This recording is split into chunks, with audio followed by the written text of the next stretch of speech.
Hello, bachcho. Let's read out the questions. The question says the speed of light in media A and B are 2 into 10 to the power 10 centimeter per second and 1.5 into 10 to the power 10 centimeter per second respectively. A ray of light enters from medium B to A, an incident angle theta. If the ray suffers total internal reflection, then यहाँ पर हमसे बोला जा रहा है कि okay basically दो medias है ए एंड बी, और जो लाइट है वो बी टू ए क्या करती है, इंसिडेंट करती है at an angle of theta. और दोनों मीडियाज के लिए जो स्पीड ऑफ लाइट है वो यहाँ पर हमें दे रखा है। सो हमें सिंपली टोटल इंटरनल रिफ्लेक्शन के अकॉर्डिंग कौन सा इक्वेशन यहाँ से करेक्ट होगी वो चूज करके बताना है। तो चलिए स्टार्ट करते हैं सोल्यूशन से। But before of its let's talk about the key concept which we are going to use here for this question. So since we remember the formula of refractive index is given by mu is equals to c by v, जहाँ पर c speed of light in vacuum है तो v speed of light in medium हो जाता है। And second concept करेंगे T I R का, that is total internal reflection. So total internal reflection के अकॉर्डिंग जो एंगल ऑफ इंसिडेंट है this must be greater than to critical angle, that is IC होना चाहिए। सो सबसे पहले तो हम यहाँ पर जो भी रिफ्रैक्टिव इंडाइसेस है टू मीडियाज का वो कैलकुलेट करेंगे। So for medium A refractive index mu A this must be equals to c by v A हो जाएगा।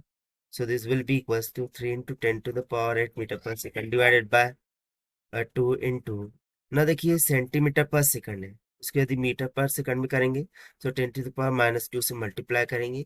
सो 10 में से -2 चला गया तो कितना बच गया 8। सो देखिए ये दोनों कैंसिल आउट हो गए, सिंपली कितना आ जाएगा 1.5 के इक्वल। उसी तरीके से हम मीडियम बी के लिए बात करेंगे।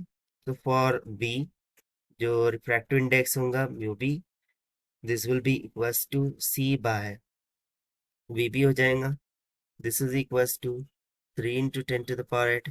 इसको भी हम मीटर पर सेकंड में करेंगे तो हो जाएगा 1.5 into 10 to the power 8। So 1.5 to ज़ा 3, यानी कि कितना आ जाएगा 2 के इक्वल। सो चूंकि mu B is greater than mu A, ये रिलेशन हमें यहाँ पर मिल जाता है। Now we will apply the condition of T I R, that is total internal reflection. So condition for I R that can be represented as angle of incident हमें दे रखा है theta. so this must be greater than to critical angle, that is IC।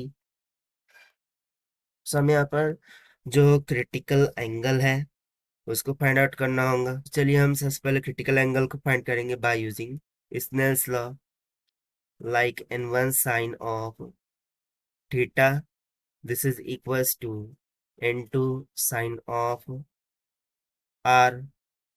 सो यहाँ पर theta incident angle है, सो are reflection angle है। So in the case of T I R ये क्या हो जाता है n1 sine of I C this will be equals to n2 sine of 90 degree, यानी कि टोटल इंटरनल रिफ्लेक्शन में जो रिफ्लेक्शन एंगल है वो 90 डिग्री हो जाता है। सो इंसिडेंट एंगल क्या हो जाता है क्रिटिकल एंगल की इक्वल। सो यहाँ से सिंपली आई सी कितना निकल के आ जाता है sign inverse of n2 bye n1 के इक्वल, जहाँ पर n2 n1 ये भी रिफ्रैक्टिव इंडेक्स है, यानी कि इसको हम म्यू भी लिख सकते हैं और n भी लिख सकते हैं। सो फ्रॉम द गिवन जो लाइट रे है वो B टू A ट्रैवल कर रही है, यानी कि फर्स्ट मीडियम B होगा तो सेकंड मीडियम A होगा।